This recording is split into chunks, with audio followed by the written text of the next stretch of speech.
Vie. L'Afrique donne son avis.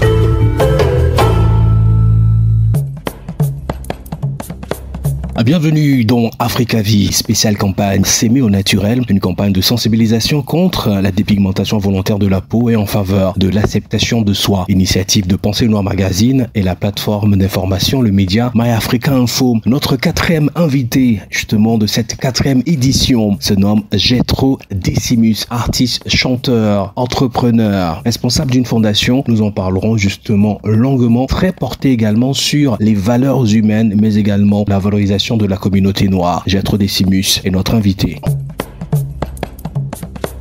Africa Vie.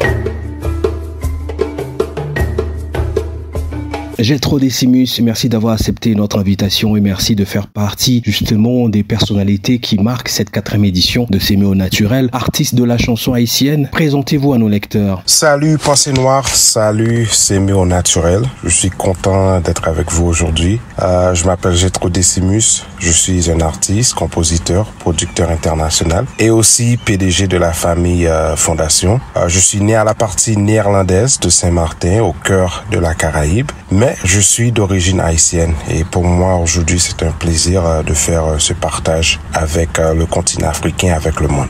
Faites-nous voyager, Jethro Decimus. Présentez-nous votre beau pays, Haïti.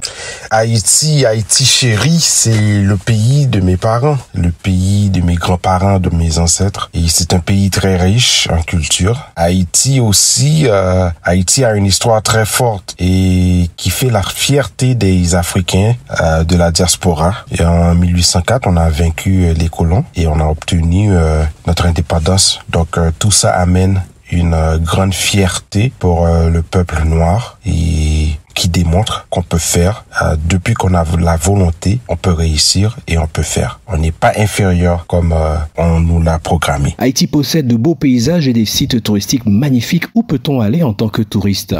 Haïti est un très beau pays, très beau pays. Le nord du pays est magnifique, le Cap-Haïtien est une très belle ville touristique avec plein de sites touristiques comme la citadelle Vertière, là où la dernière bataille s'est passée contre les colons. Et les plages, il y a beaucoup de plages comme l'Abadi. Et si on descend au sud, au Caille, à Jacmel et Jérémie, il y a beaucoup de belles plages. Donc Haïti, un pays touristique à visiter. Vous êtes en pleine promo d'un album, Le Monde est malade, des chansons écrites avec le cœur. Qu'est-ce qui vous peine justement, Jethro Decimus, une fois vos yeux posés donc sur le monde?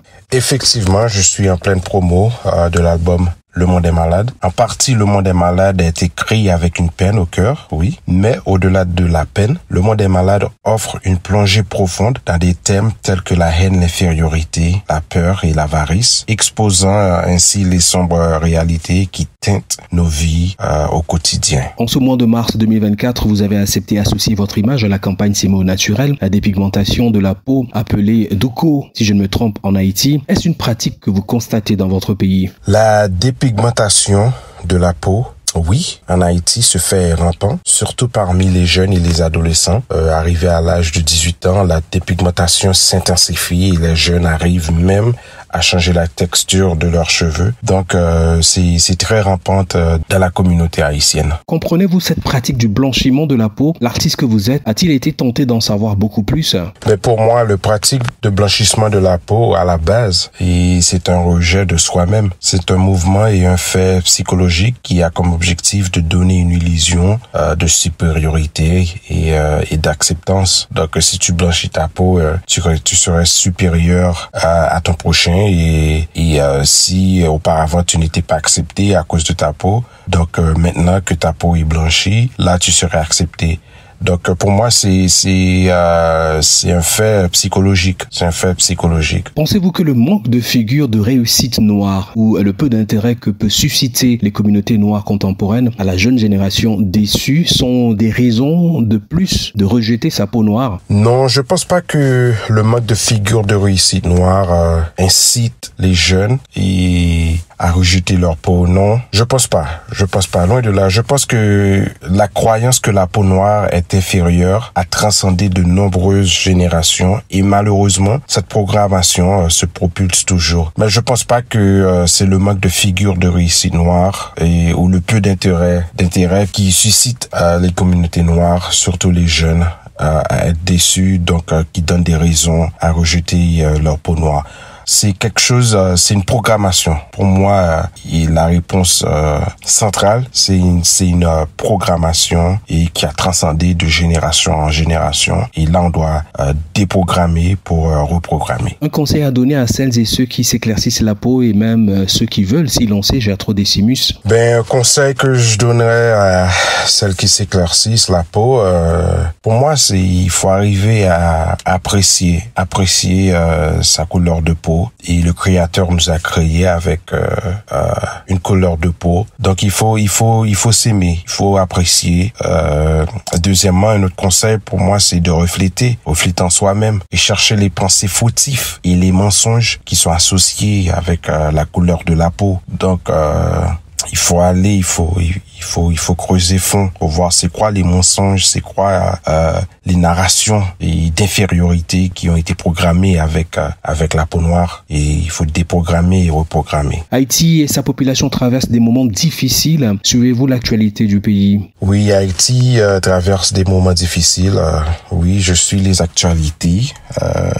Les conditions sociales et économiques deviennent de jour en jour très complexes, et l'insécurité et la violence des gangs, en particulier, je dirais dans la capitale, rendent la vie quotidienne très dure. Mais et ça n'empêche pas aussi en dehors de la capitale, par exemple au nord, au Cap, à l'Artibonite, ou au sud, à Jérémy-Jacmel, l'insécurité n'est pas aussi forte. La sécurité n'est pas aussi dégénérée et dans ces zones. Un message à adresser à tout le peuple haïtien? Un message à adresser à tout le peuple haïtien. Pour moi, je dirais le peuple haïtien, il doit prendre sa destinée en main. Et de la même façon que nos ancêtres l'ont fait en 1804. Deuxièmement, on doit finir par réaliser qu'il n'y a personne qui viendrait à notre secours. Il faut qu'on apprenne à s'aimer et à se faire confiance. Vous dirigez une fondation qui œuvre dans le social, Gertrude Decimus, et dont les actions font beaucoup de bien aux populations. Dites-nous en plus. Oui, j'ai le plaisir de présider une fondation qui œuvre dans le social et dont les actions font beaucoup de bien aux populations, surtout aux populations reculées, et on ressource les communautés rurales dans les pays en voie de développement avec l'eau et le développement en agricole et aussi l'éducation. Et on travaille beaucoup aussi avec les cultivateurs et les écoles qui ont une spécialité dans l'agriculture. Et l'agriculture souvent négligée, mais elle fait partie du développement économique et essentiel d'une nation. Donc en gros, c'est notre mission. Quel est votre rêve pour votre fondation? Mon rêve pour la fondation, c'est de voir les communautés qu'on soutienne acquérir un niveau économique où ils peuvent opérer indépendamment. Vous soutenez également la BD S'aimer au naturel, qui est une chronique justement. Un conseil à donner pour la voir grandir? Oui, et effectivement, je soutiens la chronique BD S'aimer au naturel, et pour moi, il y a un conseil à donner pour la voir grandir, c'est il y a quelque chose qu'on dit aux Antilles, c'est Tchemberet Pamoli. Donc c'est de toujours continuer, de pas lâcher, parce que S'aimer au naturel fait un travail très positif et en Afrique, et son message touche la diaspora. Donc Tchemberet Pamoli. Gertrude Decimus, votre souhait pour l'Afrique et ses enfants, et ce sera le mot de fin. Mon souhait pour l'Afrique, c'est de voir l'Afrique devenir une puissance économique mondiale, un continent indépendant et stable sous toutes les couches sociales. Comme l'a dit Bob Marley, Africa Unite. C'était Africa Vie. L'Afrique donne son avis.